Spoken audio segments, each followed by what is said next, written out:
Welcome to mega night TV. Burning topic. భారత వ్యోమగామి శుభాంశు శుక్లా అంతర్జాతీయ అంతరిక్ష కేంద్రంలోకి అడుగుపెట్టారు.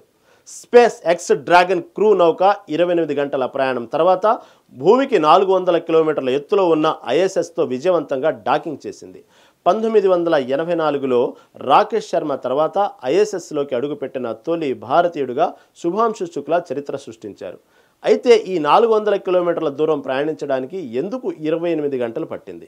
ఐఎస్ఎస్లోకి వెళ్ళడం అంత కష్టమా? డాకింగ్ ప్రక్రియ ఎలా జరుగుతుంది? అక్కడ పరిస్థితులు ఎలా ఉంటాయి? Watch the story.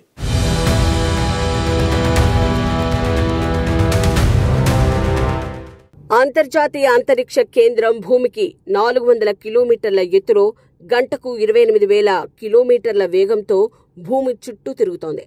అలాంటి ఒక కదిలే లక్ష్యాన్ని చేరుకోవడం అంత సులభం కాదు. శుభాంశు శుక్లా ఉన్న స్పేస్ ఎక్స్ డ్రాగన్ క్రూ నౌక ఫ్లోరిడాలోని కెనడీ స్పేస్ సెంటర్ నుంచి బుధవారం మధ్యాహ్నం 12 గంటలకు బయలుదేరింది. ఈ నౌక ఐఎస్ఎస్ కి చేరడానికి 28 గంటల సమయం పట్టింది. ఎందుకంటే ఇది సరిగ్గా ఒక నగరం నుంచి మరో నగరానికి వెళ్లడం లాంటిది కాదు. ఐఎస్ఎస్, డ్రాగన్ నౌక రెండు భూమి చుట్టూ ఎగురుతూ ఉంటాయి కాబట్టి రెండు ఒకే కక్షలో ఒకే వేగంతో ఉండాలి.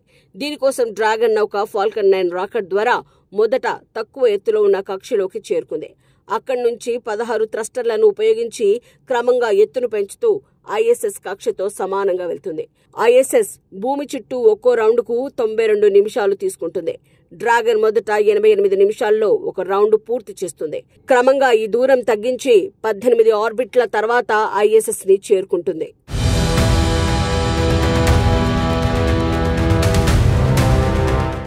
అంతరిక్షంలో డాకింగ్ అనేది చాలా సంక్లిష్టమైన ఖచ్చితమైన ప్రక్రియ. రెండు నౌకలు, ఒకటి ఐఎస్ఎస్ మరొకటి డ్రాగన్, గంటకు 28,000 కిలోమీటర్ల వేగంతో కదులుతూ ఉంటాయి. వీటిని ఒకదానితో ఒకటి సమీపంగా తీసుకొచ్చి కలపడం డాకింగ్. ఈ ప్రక్రియలో డ్రాగన్ నౌక ముందుగా ఐఎస్ఎస్ తో రెండు వైపులా ఒక కక్షలోకి రావాలి. దీన్ని రెండెజ్వన్స్ అంటారు. డ్రాగన్ ఐఎస్ఎస్ కి 30 కిలోమీటర్ల దూరంలోకి వచ్చిన తర్వాత అది ఐఎస్ఎస్ చుట్టూ ఉన్న 200 మీటర్ల కిప్అవుట్ స్పియర్ లోకి ప్రవేశిస్తుంది. ఇక్కడ నుంచి డ్రాగన్ ఆటోమేటిక్ డాకింగ్ సిస్టమ్ ను ఉపయోగిస్తుంది. దీనికి జీపీఎస్ కెమెరాలు, సెన్సార్లు సహాయపడతాయి. ఈ సెన్సార్లు నౌక స్థానం, వేగం, దిశను ఖచ్చితంగా లెక్కిస్తాయి. డ్రాగన్ థ్రస్టర్లను ఉపయోగించి ఐఎస్ఎస్ డాకింగ్ పోర్ట్ తో సరిగ్గా అతుక్కుంటుంది. ఈ ప్రక్రియ 2 దశల్లో జరుగుతుంది. ఈ ప్రక్రియకు సుమారు 10 నిమిషాలు పడుతుంది. అయితే డాకింగ్ పూర్తయిన వెంటనే హ్యాచ్లు తెరవరు. రెండు నౌకల మధ్య ఒత్తిడిని సమానం చేయడం, లీక్ల కోసం తనిఖీలు చేయటం వంటివి జరుగుతాయి. ఈ ప్రక్రియకు మరో 1.5 గంటన్నర లేదా 2 గంటల సమయం పడుతుంది. అన్ని సరిగ్గా ఉంటేనే హ్యాచ్లు తెరిచి వ్యోమగాములు ఐఎస్ఎస్ లోకి ప్రవేశిస్తారు. ఈ ప్రక్రియ చాలా ఖచ్చితమైనది. ఒక్క చిన్న తప్పు జరిగినా ఇక అంతే.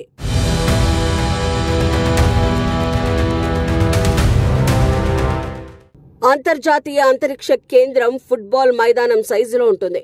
అందులో వివిధ దేశాల వ్యోమగాములు కలిసి పనిచేస్తారు. శుభాంశు శుక్లా వంటి వ్యోమగాములు ఐఎస్ఎస్ లోకి ప్రవేశించిన తర్వాత వారు మైక్రోగ్రావిటీ పరిస్థితుల్లో జీవిస్తారు. దీనివల్ల వారు గాలిలో తేలుతూ ఉంటారు.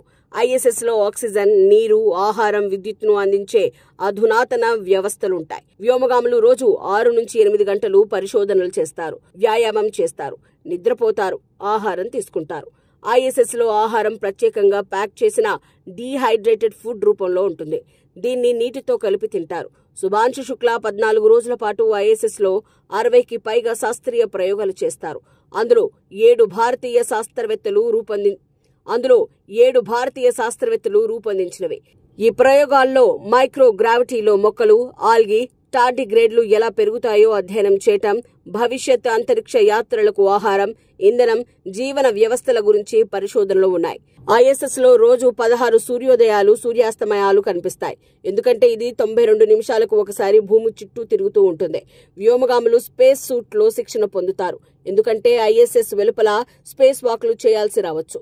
ఈ పరిస్థితులు భూమిపై జీవనంతో పూర్తిగా భిన్నంగా ఉంటాయి. కాబట్టి వ్యోమగాములు శారీరక, మానసిక శిక్షణతో సిద్ధం చేయబడతారు.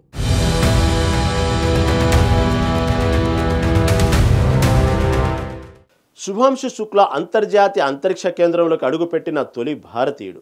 1984లో రాకేష్ శర్మ సోవియట్ నౌకలో అంతరిక్షంలోకి వెళ్లిన తర్వాత 41 సంవత్సరాలకు శుభాంశు ఈ చరిత్ర సృష్టించారు. యాక్సియం 4 మిషన్లో పైలట్గా ఉన్న శుభాంశు అమెరికాకు చెందిన పెగ్గీ విట్సన్, పోలాండ్కు చెందిన స్లావోజ్ ఉజ్జాన్సీ విస్కినిక్స్, హంగరీకి చెందిన టిబోర్ కాపు అనే వ్యోమగాములతో కలిసి ఈ మిషన్లో భాగమయ్యారు. ఈ మిషన్ జూన్ 25, 2025న ఫ్లోరిడాలోని కెనడీ స్పేస్ సెంటర్ నుంచి ఫాల్కన్ 9 రాకెట్ ద్వారా బయలుదేరింది. శుభాంశు తన మొదటి సందేశంలో, నమస్కార్ నా ప్రియమైన దేశవాసులారా, 41 సంవత్సరాల తర్వాత మళ్ళీ అంతరిక్షంలోకి చేరుకున్నాం. ఈ ప్రయాణం నా ఒక్కడిది కాదు, భారతదేశ మానవ అంతరిక్ష కార్యక్రమం మొదటి అడుగు అని చెప్పారు. ఈ మిషన్ కోసం ఇస్రో 500 కోట్లు ఖర్చు చేసింది.